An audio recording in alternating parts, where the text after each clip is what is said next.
What's going on, y'all? My name is Tommy. Welcome back to the channel. My God, it's been so long since I've said this. Pun not intended. Time for another episode of Wednesday Afternoon Worship. Today, by request, we are cracking open too many books. Off the top of my head, Bestiary 4, Chronicle of the Righteous, Lost Omens, Gods and Magic, probably other supplements that I cannot think of at the moment, to talk about the Cardinal Martyr herself, Vildeis. If you're liking what you're seeing, remember to like, subscribe, ding the bell. Stay caught up on all your stuff for now.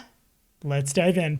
Okie doke. So there are a lot of real world equivalents we can draw in Pathfinder's deities based on ancient pantheons. The god of the hunt, the god of love, the god of war, da-da-da-da. My favorite thing about Imperial Lords, the good equivalent of Demon Lords, the you can definitely fight me, I'm very powerful, but you could also get a lot of spells from me type of beings, is that oftentimes they embody a concept, a feeling, a important part of the human experience or the religious experience. In the case of Dear Vildeis, today we're talking about martyrdom. That term is used broadly present day to indicate anyone who died for a cause, but its original meaning was used in the New Testament of the Bible. Martyr meant witness. During the early Christian centuries, the term acquired its extended meaning of believers who are called to witness for their religious belief and, on account of the witness, die for it. Lots and lots of religions on planet Earth present day have examples of martyrdom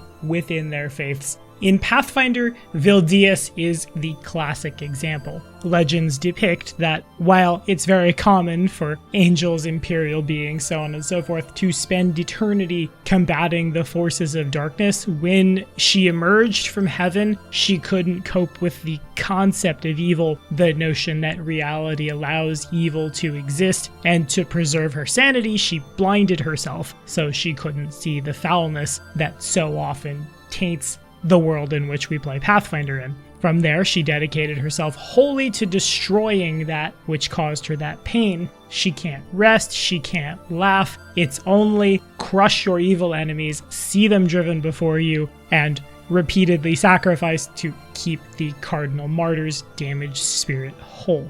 As you might imagine, this means her body is marked with countless scars. She appears indeed as a brutally scarred human woman, each scar shaped like a symbol which represents one of her sacrifices, clad in literal miles of blood-stained bandages. Her empty eyes are covered in crimson ribbons, and she flies with a pair of enormous red wings, endlessly driven by this need to purge the world of evil. Vildeis does not have a permanent home and endlessly travels the great beyond, looking for horrible, terrible people to kill. There are several legends across the plains which speak of her just showing up, turning fights in the favor of good, then departing again. But mechanically, in 1st edition, as you might expect, the Cardinal Martyr herself is lawful good. Her domains include destruction, good, healing, and law, with the subdomains Archon, both good and law, martyr, rage, and resurrection. Her favorite weapon is the dagger, and her symbol a scarred gold breastplate. To perform Vildeis' deific obedience, man, I haven't said that in so long, that feels really good. One must cut a holy design into their flesh or the flesh of a willing participant. No Zon-Kuthon here. Rub ashes into the wound while praying aloud to Vildeis. You bind the wound in red cloth, but show the scar to anyone who asks how you got those scars. In return, it's a +4 sacred bonus on saving throws against effects that would damage, drain, or penalize ability scores, which is incredibly useful, as is her one and only celestial obedience. I know oftentimes I'll brew up others. Really, I've seen Vildeis's at the table before. I think this one's good enough. The first boon is command thrice a day, paladin sacrifice twice a day, or pain strike once a day. At level 16, once per day, you can command a creature to carry out some particular task or service. This ability acts as Guy's quest, except it has a casting time of a minute, and the penalty to ability scores for disobeying it is -4 for every 24 hours the target so disobeys, up to a total of -16. This still can't reduce things to below 1, but that's egregiously huge. That's so much more than normal Guy's quest. That actually has an effect at the table, especially in high level play. Shut off the barbarian's rage bonus to strength and then some. At level 20, you are immune to bleed effects. Whenever you would be affected by a bleed effect, all enemies within 30 feet gain the bleeding condition instead, as though they were the effect's original targets with no save. The heal DC to stop this supernatural bleeding is 20 rather than 15. As you might imagine, of course, the Cardinal Martyr has a paladin code, which includes the following. Sacrifice defies the selfishness of evil. I will not shy from a sacrifice that would help the greater good. Evil does not rest, so good cannot either. I will not be complacent, but rather seek out evil to oppose. Family is a rare refuge from the evils of the world, but it cannot keep me from my cause. I will not favor my own family over other innocents. So yeah, we talk about Regathiel as being the most metal of all the Imperial Lords. I think Vildeis gives him a run for his money, truly. In 2nd edition, Vildeis' edicts include sacrifice yourself in pursuit of good, champion noble causes, and indeed scar your body, anathema to her, joke or laugh about injustice, sacrifice others in your place, or indulge in luxury. Follow her alignments strictly lawful good. Her divine ability is Constitution or Charisma, should you have taken the raised by belief background. Her divine font may harm or heal. Her divine skill is Medicine, her favored weapon, the dagger. Her domains include Duty, Pain, Sorrow, and Zeal, and clerics of her may prepare Phantom Pain as a level 1 spell, Sloth Skin, I think I said that word right, it appears as streams of blood, good lord, at 2nd level, and Synaptic Pulse at level 5. But we're not done there, friends.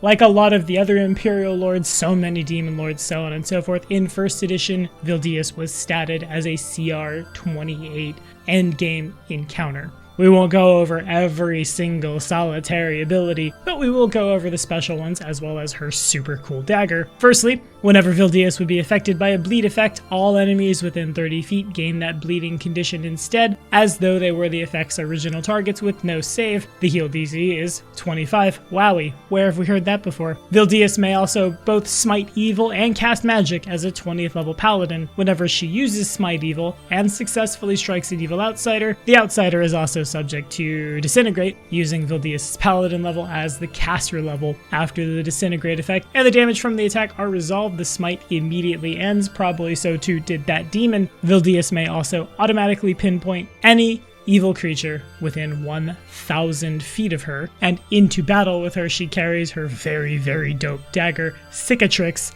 a literal word on planet Earth meaning the scar of a healed wound. I don't know who dug that bit of English esoterica out for this, but kudos. Cicatrix is a +5 holy returning vicious dagger that counts as both cold iron and silver. Anytime it deals damage, the creature struck must attempt a DC 25 will save. If it fails, the wielder of Cicatrix instantly knows that creature's alignment and can listen to its surface thoughts as detect thoughts. If the wielder chooses, she can then force the creature to attempt a DC 25 will save. If the creature fails, the wielder may blind the target as blindness deafness, or inscribe a martyr's mark upon the target. Inscribing a martyr's mark means the wielder takes damage from the attack instead of the target. It's triggered like a mark of justice, but activates a Geese quest of the wielder's choosing instead of bestow curse. It can only be destroyed if an evil outsider of CR 20 or higher uses the blade to sacrifice itself to save a good outsider's life. How you make that happen? No idea. What may be more important is,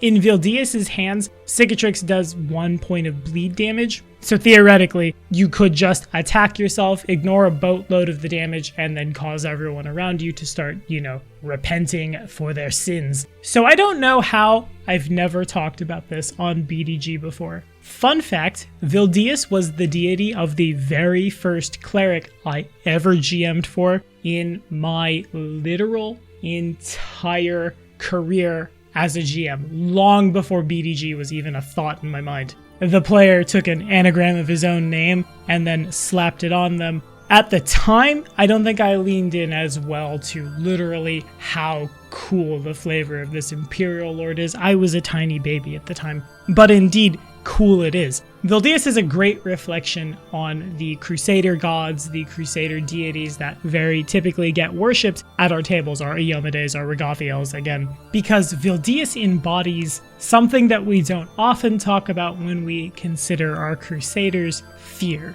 despair. Those of us who go up against absolute evil are going to see some horrible, terrible things. A lot of times, particularly our champions, our paladins, our insert crusader class here, for them, the story is often rising above it, becoming more powerful than it, acts of bravery and heroism to combat this terrible, horrible thing. But we don't talk about, oh my god, pun not intended, this is objectively the worst, most terrible thing I've ever seen in my existence. How can we cope with this? Or, to dive even farther down that rabbit hole, how can the very powerful forces of absolute good that exist allow such horrible, terrible things to persist? Are they actually as powerful as the holy texts or words of more powerful deities in heaven claim that they are?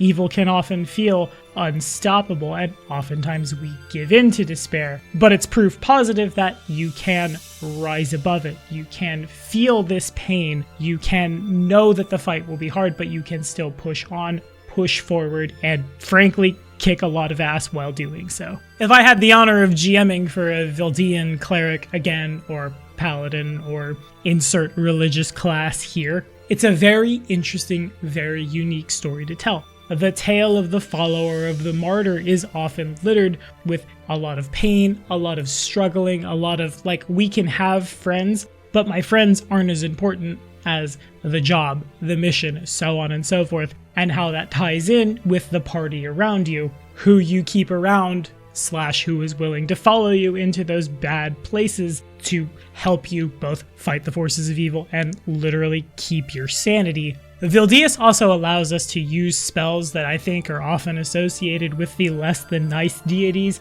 things that cause you to bleed, cause your blood to boil, so on and so forth, while tagging that good tag on top of it. Sort of like how Tsukio grants the Madness Domain, right? It gives us access to things on that side of the alignment chart that we normally only see in differently themed campaigns, which again makes them unique, makes them really, really cool. But that's all the time I have for this one. What do y'all think? Have we worshipped Vildeis? Has Vildeis been in our tables in our 1E games? Have you fought Vildeis? Let me know all about it in the comments. The request line has Cernunnos and Karada up next. It'll be one of those two. We'll probably flip a coin about it. Till then, my friends, we'll see you next time.